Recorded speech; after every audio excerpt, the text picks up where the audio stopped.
मनोरमा देवी हमारी उम्मीदवार हैं तो पंचायती राज के एमएलसी रही हैं, तो परिवारवाद की उपज हैं। दीपा मांझी के ट्वीट का बड़ा गहरा राजनीतिक असर होता था। दीपा मांझी हमारी समझ से पॉलिटिकल एक्टिविस्ट हैं, तो पॉलिटिकल एक्टिविस्ट तो मिनिमम होना चाहिए ना भाई। बिहार में 4 सीटों पर उपचुनाव होने हैं। चारों सीटों को लेकर एनडीए और महागठबंधन ने अपने अपने प्रत्याशियों के नामों की घोषणा कर दी है, लेकिन इस बार दोनों गठबंधन पर परिवारवाद के आरोप लग रहे हैं। एक तरफ राजद ने जहां सुरेंद्र यादव के बेटे और प्रदेश अध्यक्ष जगदानंद सिंह के बेटे अजीत सिंह को टिकट दिया है, वहीं दूसरी तरफ एनडीए गठबंधन की तरफ से भी कई ऐसे नाम हैं जिनके ऊपर परिवारवाद के आरोप लग रहे हैं। हमारे साथ जेडीयू के मुख्य प्रवक्ता नीरज कुमार जी हैं। नीरज जी, क्या कहेंगे? आप लोग हमेशा परिवारवाद के आरोप लगाते थे, इस बार आप लोगों पर भी लग गए हैं। गठबंधन के घटक दलों को अपना उम्मीदवार तय करने का अधिकार है। जनता दल यू के नेता माननीय Nitish Kumar ji politics with difference के लिए जाने जाते हैं। परिवारवाद पर हमने जनता का जनादेश का प्रयास किया, लेकिन जनता ने हमको जनादेश नहीं दिया। लेकिन उसके बावजूद अधिकतम मानक हम जरूर स्थापित करना चाहते हैं। अब मनोरमा देवी हमारी उम्मीदवार हैं तो पंचायती राज के एमएलसी रही हैं, तो परिवारवाद की उपज हैं।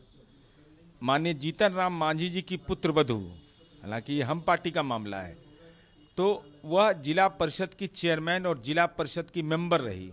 तो जिला परिषद का मेंबर कोई दलीय आधार पर हुआ नहीं, लेकिन आपके सहयोगी दल के नेता हैं जीतन राम मांझी, और वो खुद केंद्रीय मंत्री हैं, उनके बेटा बिहार सरकार में मंत्री हैं। विधायक की टिकट देने की बारी आई तो उन्होंने अपनी बहू को टिकट दे दिया। किसी कार्यकर्ता को भी तो दे सकते थे। नहीं, ये भैया ये तो उनका दल का आंतरिक मामला है, लेकिन एक राजनीतिक कार्यकर्ता तो उनका ट्वीट तो गहरा असर सिंगापुर तक करता था।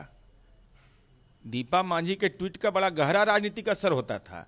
दीपा मांझी हमारी समझ से पॉलिटिकल एक्टिविस्ट हैं, तो पॉलिटिकल एक्टिविस्ट तो मिनिमम होना चाहिए ना भाई। और आप सुरेंद्र यादव के बेटा के बारे में बताइए, कहाँ स्मार्ट मीटर उखाड़ो आंदोलन में थे? कहाँ जगता बाबू के बेटा अजीत कुमार सिंह थे? आपके सहयोगी दल बीजेपी के जो सुनील पांडे के बेटा थे, वो भी तो किसी आंदोलन में नहीं थे। अरे भाई, वो तो भारतीय जनता पार्टी ने उनको ज्वाइन कराया, तो वो बताएंगे ना। आरजेडी यही कह रही है कि हमारे कार्यकर्ता रहे हैं ये सब। कौन कार्यकर्ता? आरजेडी की तरफ से कहा जा रहा है कि ये लोग हमारे कार्यकर्ता बताएं बताएं आंदोलन किस आंदोलन में थे?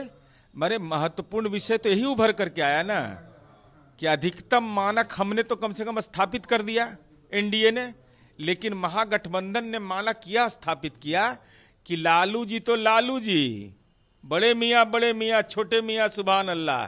अब माननीय जगता बाबू को भी मौका मिला, प्रदेश अध्यक्ष जब राष्ट्रीय अध्यक्ष ने ये 2 बेटा को पहुंचा दिया सदन, तो इन्होंने भी देखा कि हम क्यों चूके, मत चूको चौहान, तो इन्होंने भी टिकट दे दिया बड़े बेटा को लोकसभा का और छोटे बेटा को विधानसभा का।